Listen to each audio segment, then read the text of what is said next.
trying to kick me out. Hi, everybody. We're here. We're live, and I am with Deoslin Tot. Hi, Deoslin. Do you want to tell a little bit about who you are? Yes. Hi, everybody. My name is Deoslin. I'm a couple of different things in the community, but mainly in the summarization is that I'm an active member in the community. Just stay in touch with different issues that are going on. And I'm also the co-founder of Urban Works, which is a center that we're building for art, for greening initiatives, and entrepreneurship initiatives.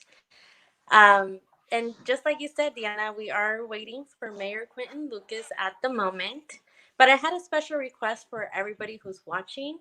I wanted to ask you guys, could you guys drop down some questions that you guys may have, things that you guys want to talk about, topics, themes, just so we can start hearing in different voices as well and seeing different perspectives and see if we can chime in some questions in there. Hi, Erin. Thanks for joining us.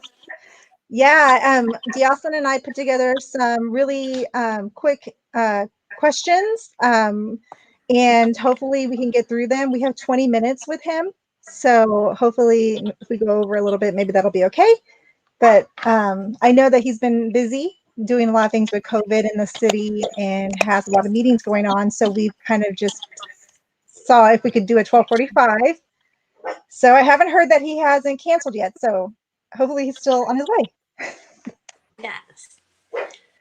But I think this is a good opportunity just to start talking about, why is this important for us? Why do we need to have our voices heard? And I think, Deanna, one of the things is that, we want to make sure that we're in these conversations, that we're in this table somehow, somewhere, so we can get our perspective in. Because if no one is in there for us, then how can we get our voices across, right?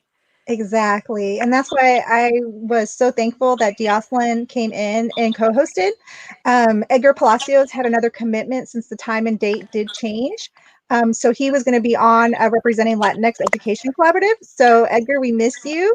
But thank you, Deoslin, so much for stepping in and coming up with some amazing questions that I know are going to be helpful for not only us to know, but like the entire community to know as well. We got a little bit of a questions coming in, so we're just waiting. That's Celia, that is a great question. Mm-hmm. I definitely will add it to the list to start talking about it because we want to make sure that resources are out there and people know how to access those resources as well. Yeah, absolutely. I'm going to keep rolling through here, but we have your guys' comments locked down so we can reference them back when he does get back on here so that way we have a true listing down here so he can see it as well. Yes. Yes. Hopefully, we hear from him soon. But again, like I really do like one of the things that we can do is kind of talk to you about the themes that we were going to talk about with Mayor Quinton Lucas. One of them was going to be how he would respond to small businesses, what are resources that are out there, and trying to figure out what advice he can provide for us so we can access them. Absolutely. And since I am a small business and not for profit, this really ties into the fact of, especially with people of color and smaller organizations, such as myself, which usually don't have less than 5 people, have very small revenue. This is just the time to figure out, like, what are we going to be doing for those organizations and businesses to help them recover and get back to where they can stand up and do what they're here to do. Yeah, exactly. And again, if you guys have questions on that, please let us know. Drop down anything that we may be missing so we can add it to our list. The other thing that let me see a comment. I know Allie is amazing. Allie Hernandez, who helped us to get this conversation here. Thank you, Allie. She's been such a great support for our community. Definitely. And going on with that talking about different issues that are going on with the community, one of the other issues that we were going to tackle was the Vision Quest request that has been going on in the KCMO area, where there was a petition to do a detention center to detain children, and those are another topic that we wanted to hit on, talk about how it has been dismissed and how we would continue the support on that end as well. There's a Yeah. lot of work to be done. Absolutely. And thank you, Maite Salazar, for sending us some of that information as well. And Dioslin has been a part of that heavily. So I appreciate you again for being here and kind of summing up that needed discussion. So hopefully we'll get some comments back from Mayor Lucas. Yes, there has been a lot of organizations working behind the scenes. Some of them are Air and More Square. How I keep up with them is that way, just connecting with these organizations, these individuals that are in the front lines, and seeing how I can be of support as well. So if you guys want to learn more about that, follow these individuals, Air, More Square, Maite, and also Canmo. I know they've been Yeah, mentioned there, and Canmo is another collaboration that has started, and they're very active. absolutely. Thank you, Aaron, for that question. That's a great question as well. Yeah, preparedness. Preparedness Mhm. for the city. How can the city best prepare for another wave? I think that's very great. I think that's in a lot of people's head too.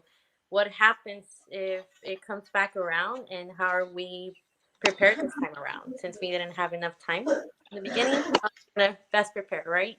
Exactly.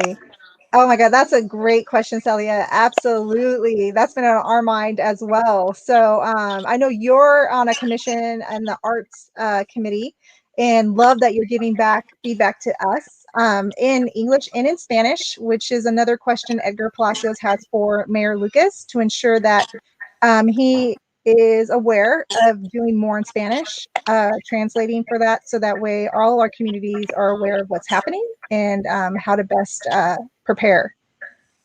Yes, yes.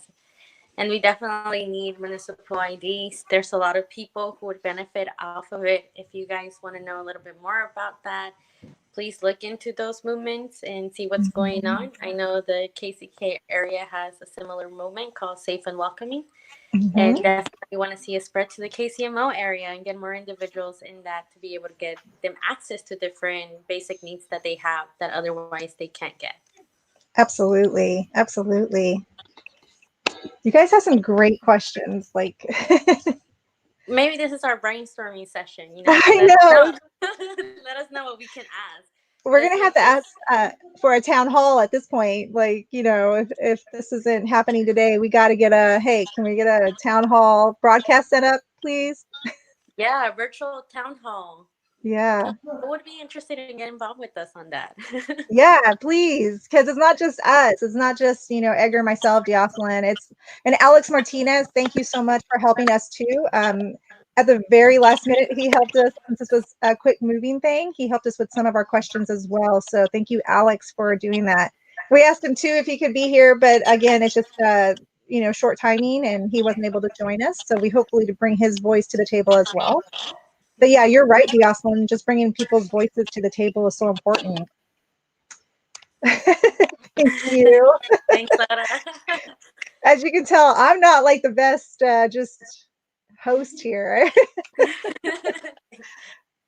we It's sat and decided if we should start, but we thought, well, why not just at least get the questions going and started, so that way we kind of know what's coming through. yeah, and also hear what other things we like, what the community is concerned about as well. Yeah, Definitely, we know that the questions that we have are not all the questions that need to be asked, and we want to make sure we're hearing everything and anything. I think we so could talk about the last question too with yeah.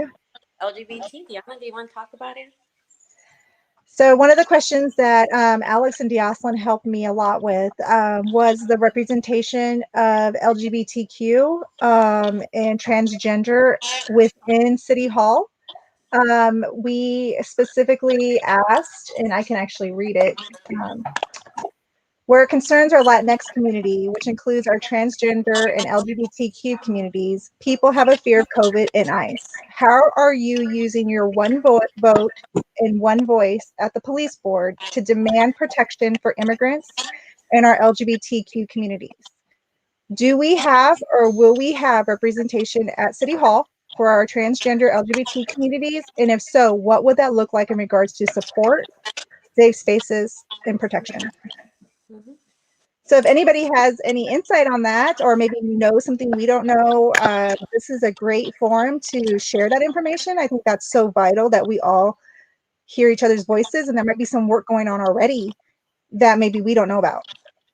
Yes. So please drop in any comments, any connections that we can reach out to.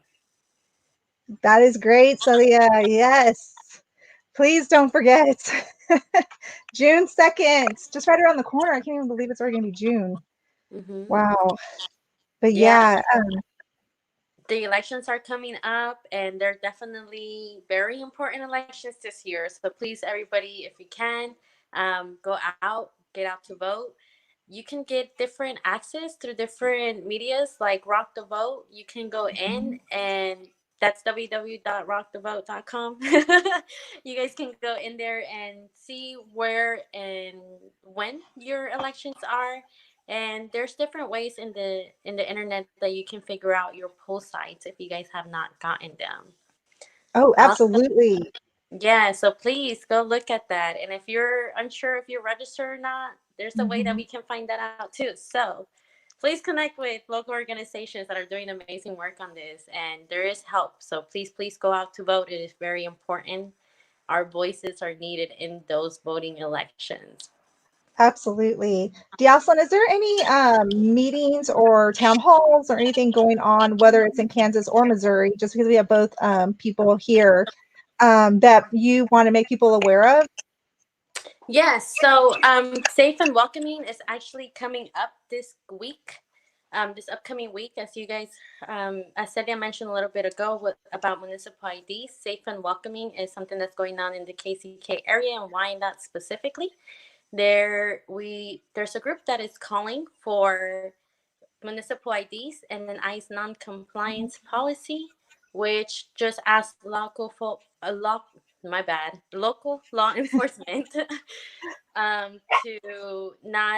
to not engage in ICE activities unless you know it's a needed emergency wise thing that they really need to look for somebody that has done very bad things. But if it is just a means of their activities and things that are unfortunately happening to civilians that have nothing, they're doing nothing wrong. We are Right. asking the police force to please not engage in those activities, and that can be referred back to incidents that had happened earlier last year, where we saw police officers engage with ICE. So that is Safe and Welcoming, where we're calling the police force to engage in that with us and then be able to provide municipal IDs for individuals who otherwise don't have services. This municipal IDs do not open up a way to get a driver's license or passport or anything like that, and it does not replace it, but it does allow it to be a form of ID within the Wyandotte County boundary limits. And it would just be a way that people can identify themselves, get Mhm. medicine, enroll their kids to school, um, the elderly as well. Whenever they don't have a use for driver's license anymore, this is something that they can get easily access to. People who are coming back and re-entering our communities after serving their time, there's ways that they can use this municipal ID to reconnect and start getting back on their feet once more, and just a way to welcome them back into our communities as well. So hence Absolutely. so hence the movement is called Safe and Welcoming Wyandotte. And the meeting is going to be online through Zoom May 28th, from, I believe it starts at 5 p.m. to 7 Mhm. p.m. We welcome anybody and everybody to please join in that.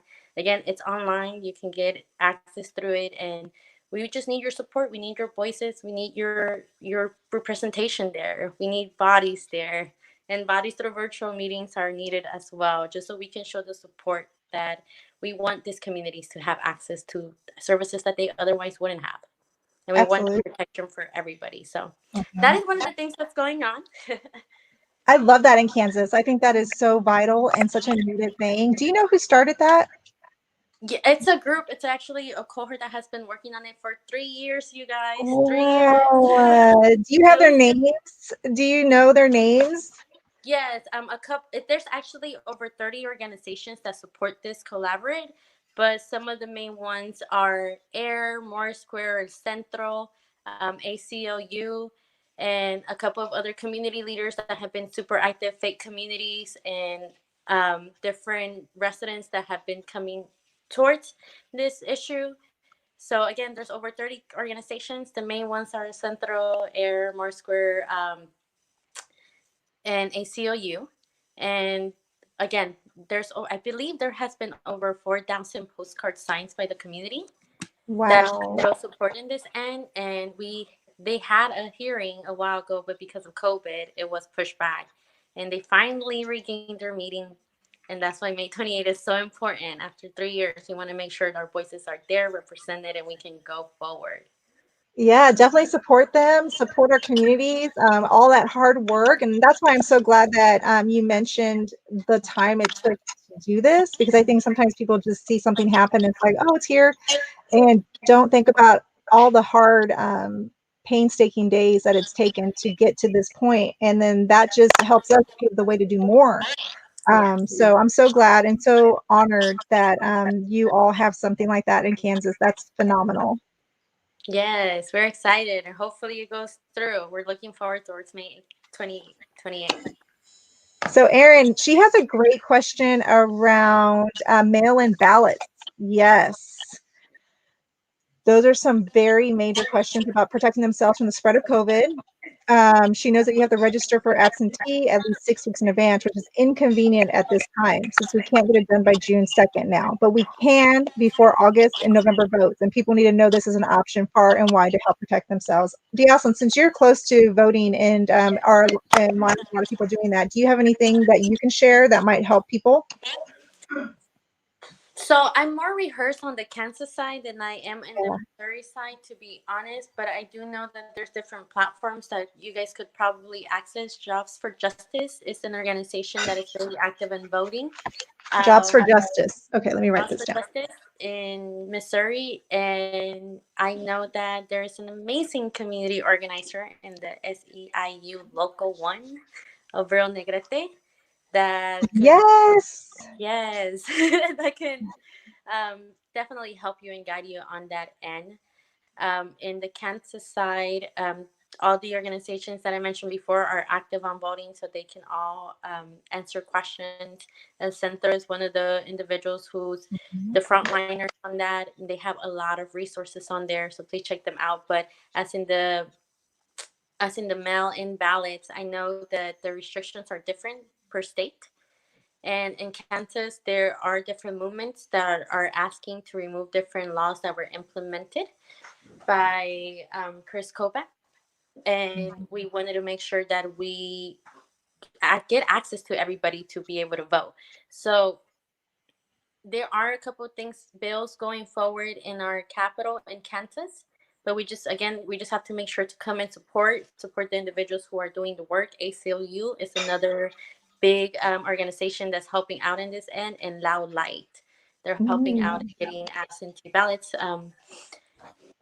I know that it's a little bit too late for this one, but in Kansas, you can register already for the primaries, kind of get it out there. The application is at the very end where it says what election are you filling this out for, because you guys have to fill it out every time an election's coming up. You don't have to re-register. You just have to do this mail-in ballot or absentee ballot application each time. And at the very end, you just have to select the date or put the date that's going to be for the primaries or the generals. So you can go ahead and do those applications. It goes to, like, how do we make this safe? And I think that's where a lot of conversations need to happen. But if you get it ahead of time, some of the practices that are going on is leaving the mail out for a day or two, um, and then bringing it back in, filling it out and sending it back out. That, if you can get it early enough, that would be an easy way to stay safe.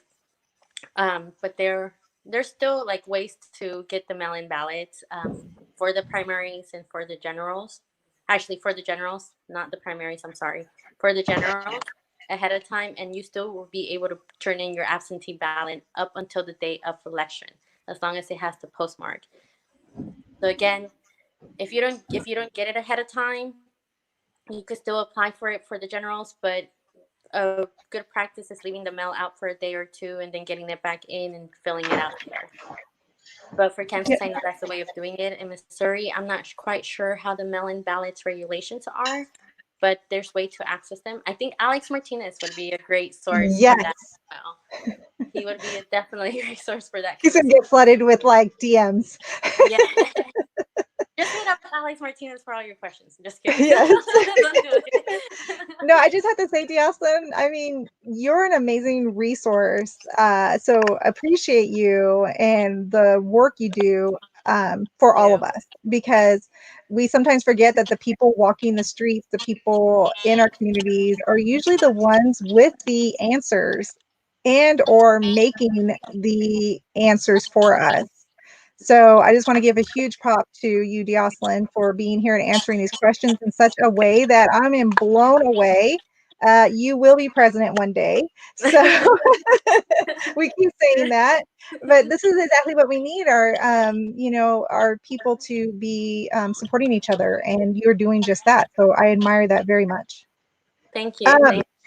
Celia has a question for you in regards to, I have that same question. I think you might have talked about just a little bit that you weren't sure about the welcoming Wyandotte efforts in Missouri, anything like that going on. Again, I'm not as well rehearsed. But I do know that there are ways to connect. I honestly, my biggest resource right there would be connect with ACLU. They have they are open to give out advice as well. And since they're working on this, it would be a great way to kind of see what they have already done. Um, Another way, Celia, since I know you know in Centro, I would say connect with the Centro, and I know that they have a lot of vast information on how they went to navigate it. But if there is a group already started in it, I would say if we can get more voices in that table, if there is a group that has started, just getting connected with them and supporting them and give the lessons learned that we have seen in KCK. Yeah, absolutely. That's a great point. I you guess don't I have would to reinvent the wheel. Yeah. Please don't. No, we don't need to reinvent the wheel. We need to support each other, and make sure that if there is a group already leading it, let's make sure that we are in there and we're in the table and talking to them as well. Now, if there is a way that they're not hearing us, that's a whole nother issue, right?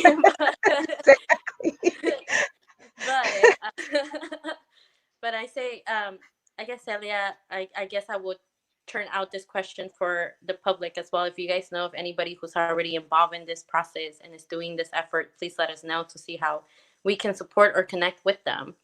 Again, Alex Martinez would be another great resource for this. His ears are burning right now. He is one of the. Like, I didn't want to be on here. I think Mayor just popped up. Oh, hello. Hi, how are you? Hi. I'm doing fine. I am so sorry about the delay. I had to talk to the police department about a lot of stuff going on, so I got a little caught, but very happy to be with all you guys. Well, thank you so much for being with us. I'm Deanna Munoz. I'm the CEO, founder of Latino Arts Foundation, right across the street from you. And I have a co-host here. Hi. Thank you for your time and joining us. And my name is Dioslin Todd. I am one of the board members in Latino Arts Foundation. I'm their marketing chair. And I'm also the co-founder of UrbanWorks. Well, it is very good to be with you. I'm Quinton. I'm the new mayor. Even though it's only been 9 months, it feels like we've done more stuff than anybody can believe. So I'm excited to be with you. I also want to say how much I appreciate your organization. You know, we often have conversations in this city about the arts, and we don't include enough organizations for people from all types of backgrounds who are really involved in the arts. And so I appreciate what you do. I appreciate that so much. And there's so many people, even in our comments, that are part of our community that do support and help our people of color communities, especially, that don't always get to be on the boards or commissions. And I am so grateful for you to be here. So they have some questions that we kind of put together in a little summary, even though we had our own questions as well.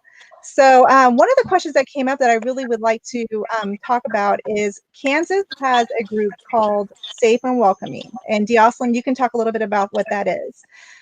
A lot of our viewers wanted to know if there's anything like that here in Missouri, and if you know any information. And I'll let Dioslin talk about if you don't know what Safe and Welcoming is.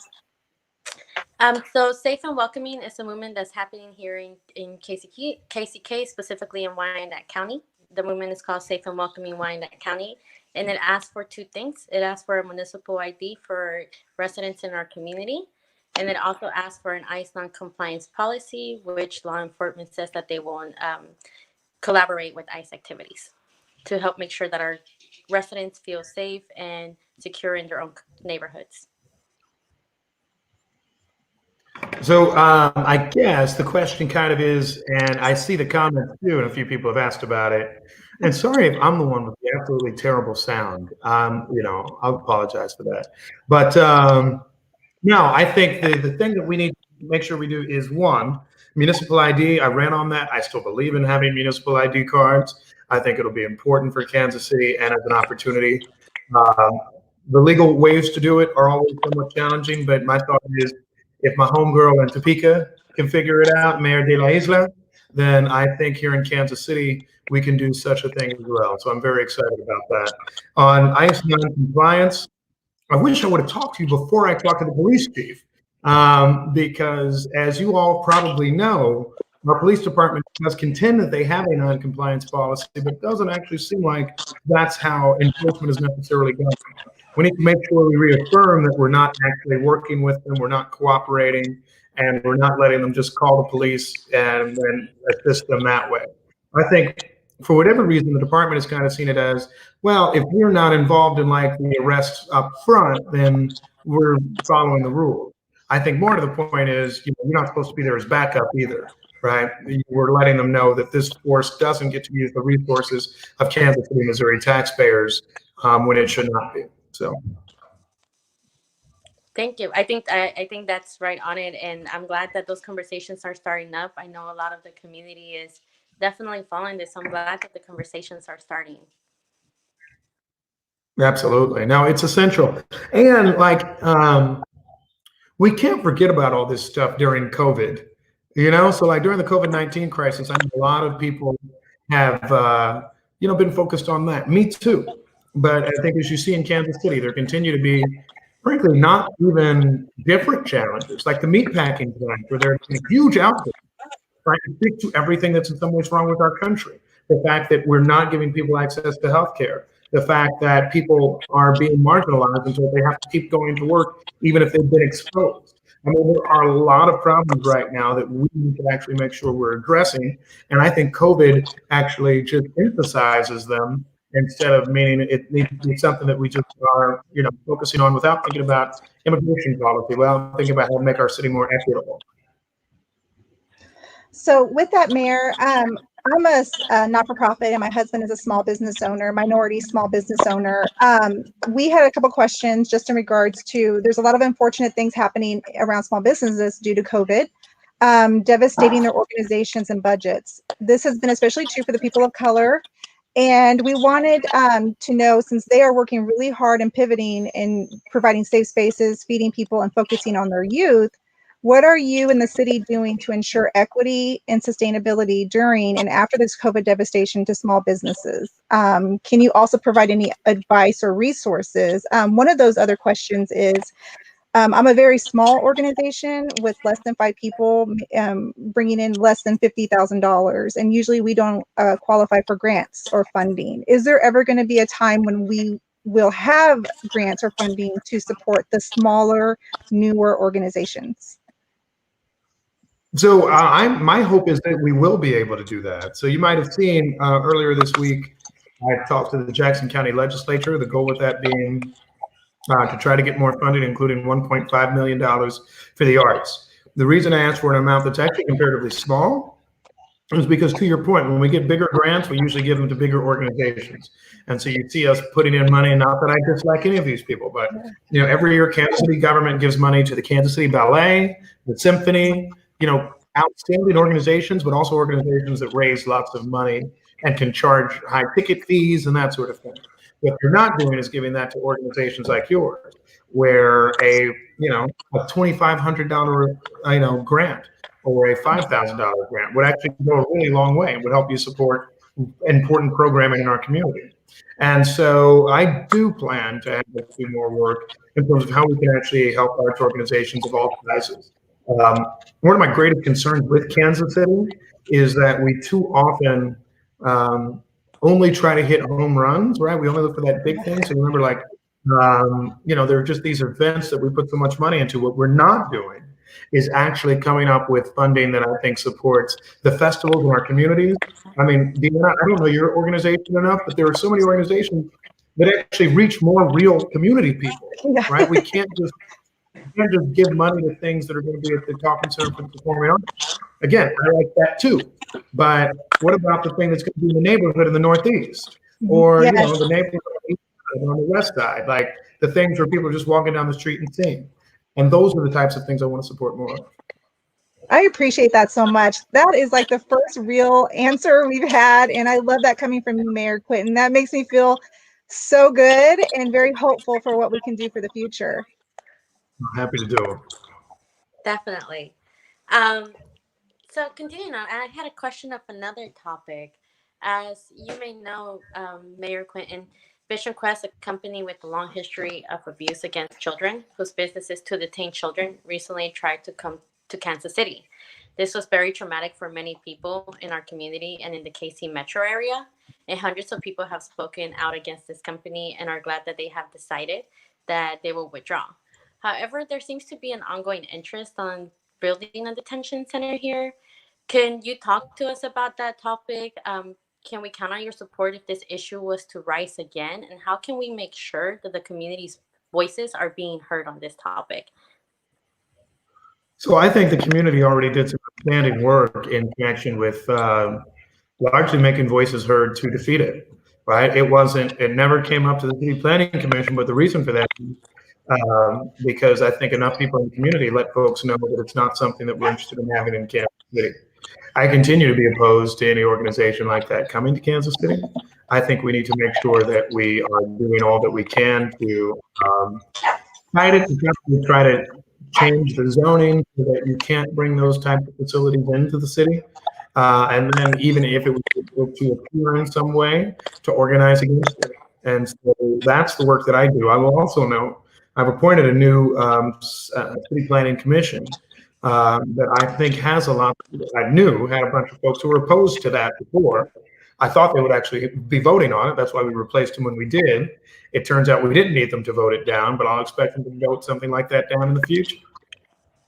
And that is great to know as well. To know that there's a new appointed individual in there, because that's definitely something that we want to. I know that the community continue to watch and wants to make sure that there's no more requests. They're not coming back around the corner or anything like that. Right, exactly. And going off with that, sorry. Going off with that, I wanted to ask you if you could talk more about the new crime force task that we've heard about, what the purpose is, and how can the community get more engaged? Because I know you're doing all these new opportunities for them to come up. Can you talk to us more about that? Yeah, a big part of our goal with that was to make sure that we were actually having better community insight into, I think, violent crime. Every time we do one of these task forces, you often have the exact same people that, and that to me is a problem. I've got new people. We have a Latino on the group, which is something that is often missing. And I say this as a brother in Kansas City, and I will sit in these rooms and we'll see like black people and white people, right? And that's about it. And we act like we're making all the decisions for the whole community. We also have young people, which is something that's often lacking. We have a black woman in her 20s who's on this task force. And like we never have people in their 20s. Yet we're talking about issues that actually disproportionately impact young people. And so, and sadly, I'm not in my 20s anymore. I remember, but and so I think what we're trying to do is to have as much of a community real input. So that will help foster not just the group having some different views, but being able to welcome different people. It's my view that if you have people sometimes that are from a different background, you feel a little more comfortable. If you have a task force that is nothing but 70-year-old retired cops, and again, I like them too, then you may get a type of result. Whereas if you get a task force that is a bunch of people from different parts of our community, and they can all say, hey, I actually see it this way, or you're young too, don't you understand? I've even had this in my own life as mayor, that people say, you're a black man of this, say you should know what, and it's like they're feeling something to it. And I think that's good, and we need to try to do more of that in all of our boards and commissions. And so I'm glad that we have that on this one. So we have time for one more question, Mayor Lucas, and this is a pretty important one to me specifically. Where it concerns our Latinx community, which includes our transgender and LGBT communities, people have fear of COVID and ICE. How are you using your one vote and one voice of the police board to demand protection for immigrants in our LGBT communities? And do we have or will we have representation at City Hall for these communities? And how will it look in regards to support, providing safe spaces and protection? So, a few different things about that. First, we need to make sure that we are continuing to, I think, represent all communities. I think our LGBT community, particularly the T part of that, finds itself often underrepresented, yet negatively impacted by a number of things, not just access to healthcare, but frankly, violent crime. In the last few years, we've had too many homicides of transgendered persons, and I think it has scared a lot of people in the community. And so my staff is working on having a liaison in that community as well, somebody that's spending more time actually communicating on issues as it relates to people of all ages who are LGBT.